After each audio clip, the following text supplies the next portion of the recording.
Nowadays, we hear a lot about building your own brand, but Yes. when should we do it? Yeah, definitely you should build your own brand. I think as for designers, personal branding comes in many forms, right? So there's the visual aspects, there's the name aspects, right? You also kind of stalk you a little on social media profile, just to make sure, you're a decent human being and you are actively contributing to the community and all. That is something you want to kind of build up and share beyond just the visual aspects and the branding aspects, the logo aspect. Those are given. You need to make sure that's nice, but also in terms of how you're contributing back to the community, how you're adding value to the community. Those are things that you want to think about as well. Yeah, exactly. I think adding value to the community is huge. And I also like it when folks kind of build their personal brand by reflecting on what they're good at and what their passions are. So I call this the unfair advantage map. It's basically a version of like the ikigai, let's just say, but it's like instead of the ikigai with 4 concentric circles, you just have 3. The top one being like, okay, well, what does a designer need? Like basically how you get paid for work, and then talent and skill, the things that you can actively work on, and then your passion, right? So in the middle is your unfair advantage. And if you have that story and narrative kind of oozing out of your online presence, that's really good, right? Like when someone meets you and you have a chat to them, it's immediately clear that you've thought about this. And this exercise anybody could do, right? It's not hard. You just need to figure out what you like and what you're good at or aspire to be good at. And I think that's a really interesting approach. That's one of the reasons why I especially love people who change careers. I see one is like you're coming from architecture, shifting over to UX design or product designer. That's an interesting move. There clearly is a story behind that. Share that story. One interesting one is a guy who is a financial crime investigator, right? And he's also a higher director level, but he's kind of bored with that role and he feels like it's not so much too meaningful and he wants to make a switch to UX researcher. But that becomes an interesting story that you can share in interviews, in your resume, in your portfolios. That helps you to stand out, right? So I particularly love people who have changed careers. I've changed multiple careers in my life, and that becomes a story. And one of the reasons why people hire me as well.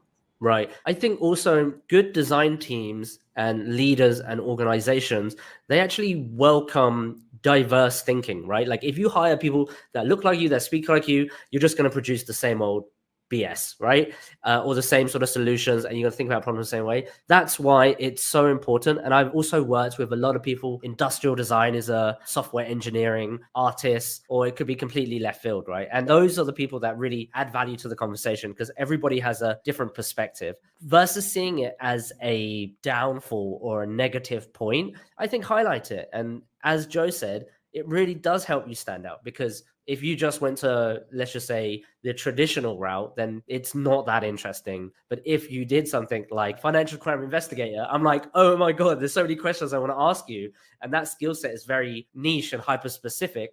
Okay, your career switching. And I get this question here, which is like, how does one overcome the age barrier? Yeah, so that's a great question, right? So the age barrier comes in both ends, right? One being too young or one being too senior or experienced. So at the end of the day, for me, ideally, companies should look beyond the number. Are there going to be inherent biases that I think in some companies, I guess they do. We need to kind of work past that and go beyond that. Let's say folks who are graduates, right?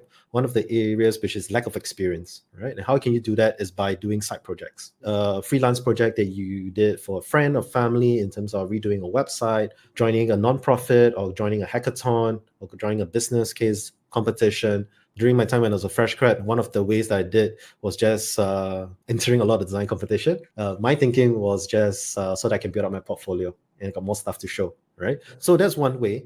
The other way is to kind of highlight your education and the different type of courses and interesting things that you did. Some people, when they in their resume, they put their education, they just put the school or the course that they attended and the qualification or the degree or the cert, right? But that is not interesting enough. What are some of the curriculums or the course or the modules that you did there can become conversational starter for the recruiter or for the hiring manager to pique their interest to wanting to find out more about you, right? Don't just leave it there, right? So if you look at my LinkedIn profile, you go down to my education, you can see some examples of it.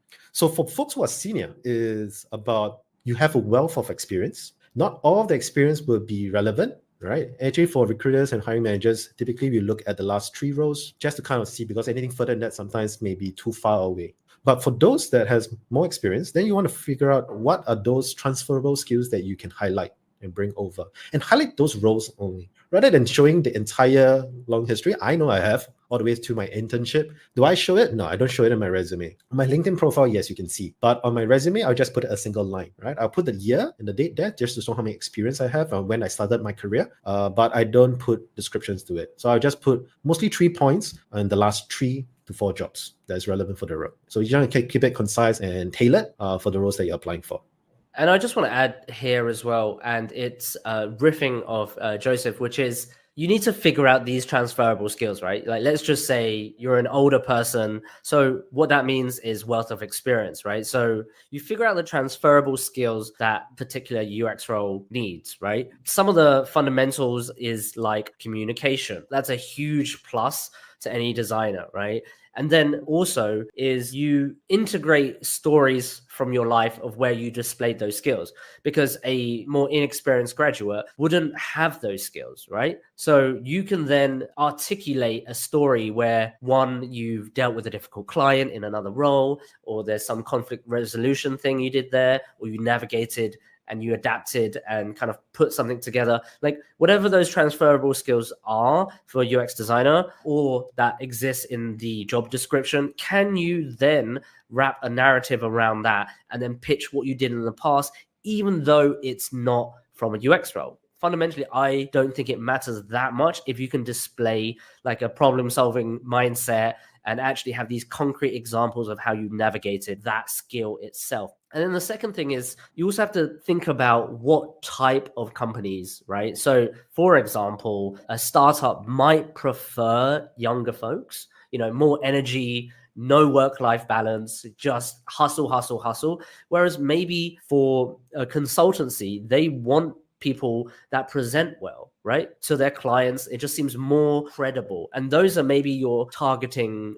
You need to change your target to that, because then it's actually great for you, because not only do you get to do the UX work, you actually get to represent the company. That's cool. When I did this, I loved presenting to clients. And I think that is also what propelled my career, right? To be in the right rooms, to speak to executives. And that, I think, is good, because you actually learn so much more of where business stakeholders care about. Yeah, I think also, just to kind of add on to that, I think the key first goal is to find your first job. If you're an English teacher before, what do you think are the best fit companies, tech companies, or people who require your type of skill in that industry? So, for example, is there a English language learning website, like those that kind of teach people English online? Do they need a product designer or UX designer? Because you have the context of teaching English, you know the intricacy and everything.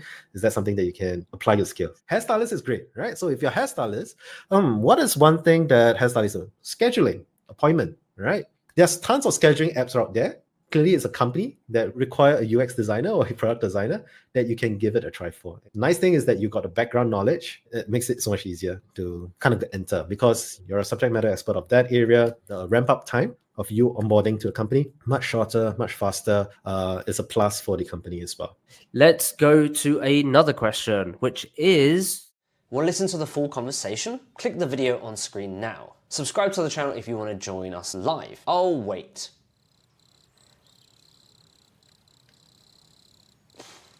Okay, fine, you don't have to join us for the live stream, but if you like stuff like this, then click that subscribe button. I'll see you on the inside. Bye!